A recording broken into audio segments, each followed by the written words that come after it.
O eremita do tarô, número 9. O que ele vem simbolizar aqui como seu arcano pessoal?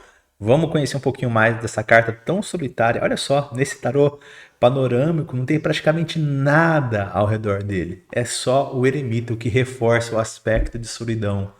Vamos conhecer um pouquinho mais? Então seja muito bem-vindo a esse vídeo. Se você não me conhece, sou o Renan Motti, sou tarólogo e estou aqui fazendo uma série de vídeos explicando todos os arcanos maiores dentro do contexto de arcano pessoal. Se você não sabe o que é arcano pessoal, já fiz um vídeo aqui explicando o que é e como calcular o seu, tá? E estou fazendo essa série de vídeos aqui. Então, se na sua data de nascimento você obteve o número 9, que é o eremita, esse vídeo é para você, ou se você se identifica com o eremita ou quer aprender um pouquinho mais sobre o eremita, fica comigo até o final que tenho certeza que muita coisa vai fazer sentido e vai te ajudar bastante com seus estudos aí. Não esquece de me seguir aqui no meu Instagram, tá bom, gente? Que meu conteúdo mesmo é por lá, né? Lá que eu fico mais presente nas redes sociais. Então, vamos nessa, vamos começar. Bom, gente, para começar, vamos fazer o mesmo esquema de sempre, separar entre pontos positivos e negativos. E eu queria só fazer um comentário breve, que o eremita é o meu arcano pessoal. Lá na primeira aula dessa série de vídeos, né? Eu fiz o cálculo, um cálculo de exemplo com o meu próprio número e o meu é o eremita, né? E eu sou muito eremita em vários sentidos, tá? Mas até nos pontos positivos e negativos aqui tem coisas que eu mesmo discordo, sabe? Então, mais uma vez, essa questão de arcano pessoal não é delimitante, né? Tem muita gente que, sabe aquelas pessoas que usam o signo como desculpa para fazer as burradas que faz? Tipo isso.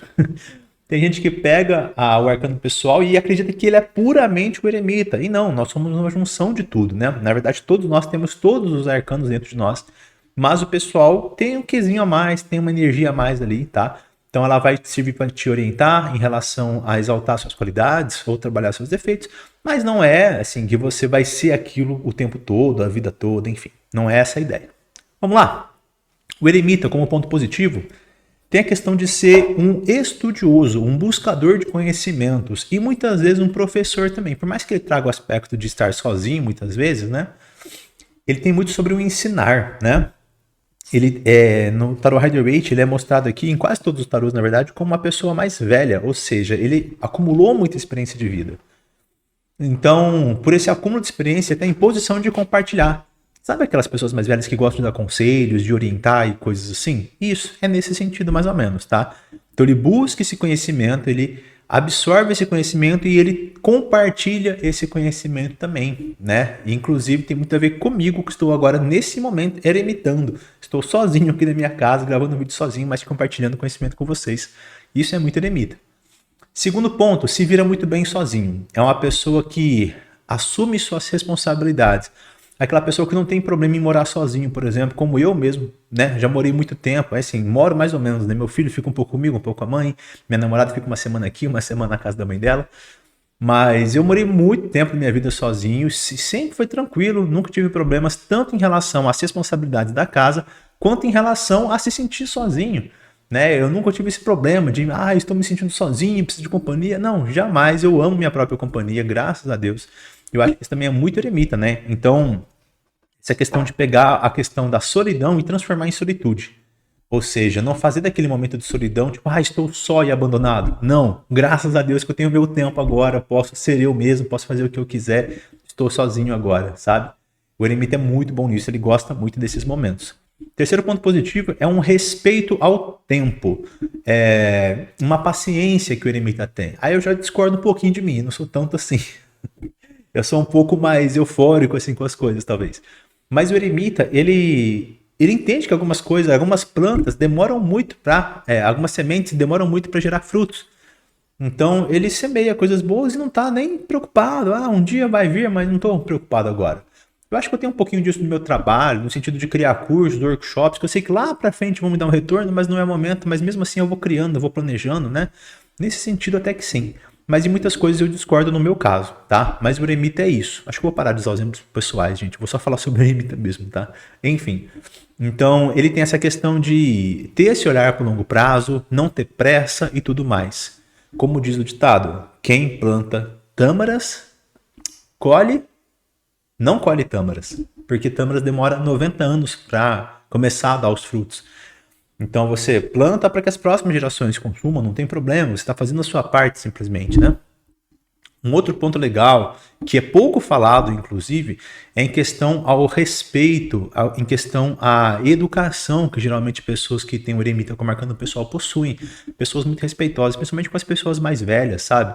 Não são pessoas que levam desaforo, que ficam no impulso xingando ou falando mal de outras pessoas, né? São pessoas mais respeitosas nesse sentido. E por último, esse olhar para dentro, que nós já falamos um pouquinho dessa introspecção do eremita, ele olha para dentro, então ele não fica buscando o problema na outra pessoa, ele fica buscando o problema dentro dele. O que eu estou fazendo que está me gerando isso, sabe? Ah, o trabalho está indo mal. Ah, o problema é o governo, o problema é o Brasil, o problema é... Não, o que eu estou fazendo de errado? Então ele tem esse olhar para dentro, que eu acho muito positivo, né? Para você conseguir mudar, porque o que está de fora não vai mudar, você não vai conseguir mudar. Então não adianta você ficar olhando para fora e achar um culpado, porque isso só vai te trazer um certo conforto, mas não vai resolver o problema. Agora, quando você olha para dentro, é desconfortável, é mais desafiador, mas você consegue encontrar os problemas e resolver os problemas, né? Então o eremita é muito disso. Isso nós já falamos um pouquinho na carta anterior, né, na força. Então a força, ela tem muita essa energia e acaba passando um pouquinho por eremita também, que ele tem essa questão.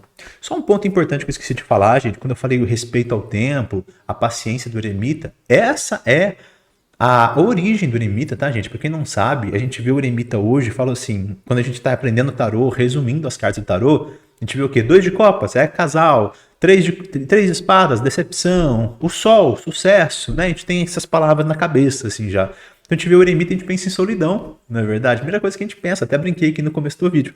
E realmente é um aspecto forte, mas a princípio, quando o tarô foi criado, o eremita não falava sobre solidão, não, falava sobre o tempo, né? Era simplesmente uma questão de tempo e esse respeito ao longo do tempo, né? O tempo lento, o tempo demorado, certo?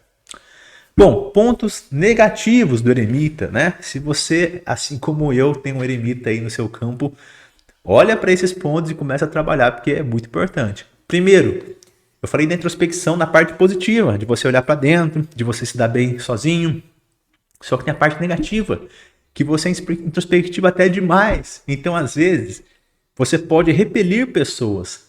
Porque você precisa, imagina que todo mundo tem um círculo ao redor que é tipo, aqui é meu espaço. Então, se a pessoa entra demais no seu espaço, você começa a repelir. Não, vai para fora, vai para lá, vai para lá. Mandou muita mensagem, você já dá, não quero tanto. Invadiu o seu espaço, sua privacidade. Você é meio territorialista às vezes, sabe? Não quero, vai para lá, vai para cá, tal. Então, você precisa de um espaço muito grande para você estar sozinho, de um tempo, de um espaço, né? E você pode repelir pessoas por conta disso, porque você é extremamente introspectivo, né? Às vezes, por conta disso, pode faltar um pouquinho de calor. Pode ser aquela pessoa que tem um pouco de dificuldade de demonstrar afeto, de ser carinhoso, de ser amoroso, porque você precisa muito desse espaço. E quando você é muito carinhoso, as pessoas se aproximam demais e você fica meio assim, né? Você quer uma distância, um tempinho ali. Então, cuidado, isso pode ser um grande defeito. Segundo ponto, muito lento, muito procrastinador às vezes.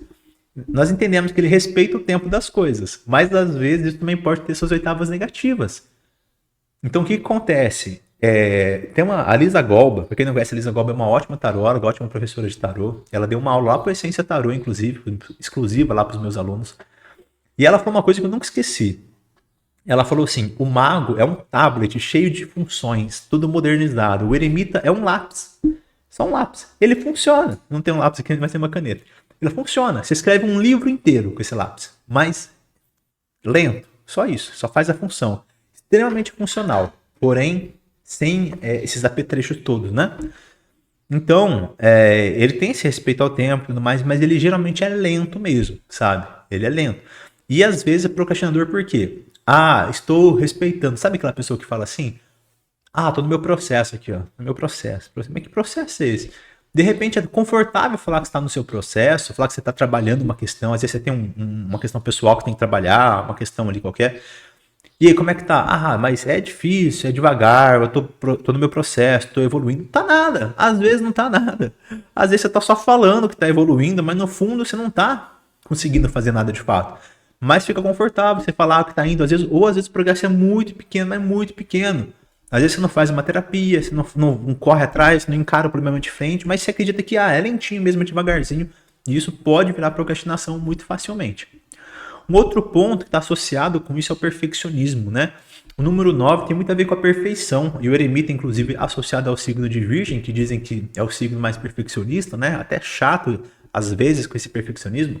Pois é, o eremita também pode carregar um pouquinho disso, né? Isso também justifica um pouco dessa lentidão, dessa procrastinação, sabe? Quer acertar todos os detalhes, quer deixar tudo no jeito, enfim. E acaba sendo esse perfeccionista no sentido mais negativo, sabe? De enrolar demais para criar coisa perfeita e às vezes acabar nem concluindo, nem fazendo de fato. Por último, a questão do silêncio, que já foi vista também na sacerdotisa. O eremita, de maneira parecida, às vezes ele é silencioso, às vezes ele tem um pouco de dificuldade de se expressar, às vezes ele acha que a outra pessoa vai entender, que as coisas vão ficar subentendidas nas entrelinhas, porque ele entende dessa forma, né? Mas às vezes a outra pessoa não tem a maturidade do eremita, não vai conseguir compreender da mesma forma, mas ele não se expressa tanto, assim, sabe? Ele gosta da bolha dele, do espacinho dele, então ele aprende a não falar tanto sobre seus próprios sentimentos, seu próprio lado. Graças a Deus eu sou o oposto disso, eu falo até demais, mas o eremita, ele pode carregar essa questão do silêncio. E isso pode ser ruim, principalmente no relacionamento. Ah, você tá chateado e aconteceu? Não, nada não. Pronto, por quê? Porque se você falar, a pessoa vai querer se aproximar, perguntar, vai ficar muito perto e tal, um monte de coisa. Não, eu só quero silêncio e paz, tá tudo certo. E você acaba não falando, não se expressando, que pode ser um grande problema. É isso, meus queridos e minhas queridas. Temos aqui uma pequena aula sobre o eremita. Lembrando que eu falei tudo aqui sobre o eremita em relação ao arcano pessoal. Se você quer conhecer mais sobre essa cartinha aqui, sobre todos os outros 22 arcanos maiores do tarô, os outros 21, na verdade, né? Tem um curso aqui de arcanos maiores, tá? Que tá R$19. É um mini curso, um curso pequenininho e tal, mas é bem bacana. Você vai descobrir bastante coisa sobre esses arcanos maiores por um preço muito pequeno, né? Além de ser um apoio e incentivo ao meu trabalho aqui também, que está sendo feito gratuitamente no YouTube. Então, uma forma de você retribuir, digamos assim, é você se aprofundar um pouquinho nos estudos, né? E eu considero que esse curso aqui é um primeiro passo muito bacana para quem quer ingressar no mundo do tarô. É um curso que está pequeno, mas está muito profundo, muito legal. E fica o convite para você então. Se você acha que a didática é boa, que você sintonizou com o que eu falei aqui, estou te esperando aqui, dá uma clicada aqui para você conhecer um pouquinho mais. Beleza? E na semana que vem teremos o vídeo da Roda da Fortuna. Fica de olho aí, hein? Valeu!